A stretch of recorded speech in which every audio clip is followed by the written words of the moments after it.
เอาสบายดีต้องมีมาสักการะบูชา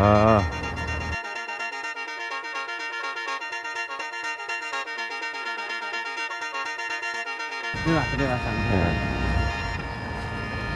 อันนี้เนี่ยกระบองเพชรวันนี้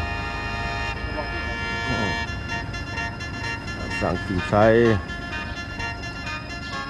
งามหลายงามหลายกำลังสร้างแปลง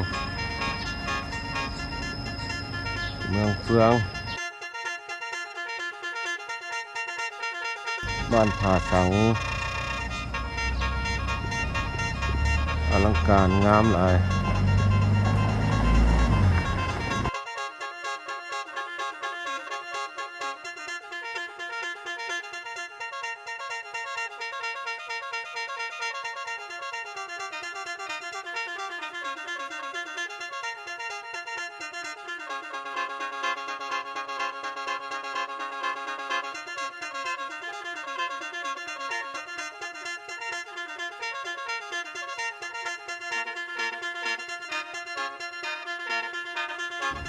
บ้านผาสัง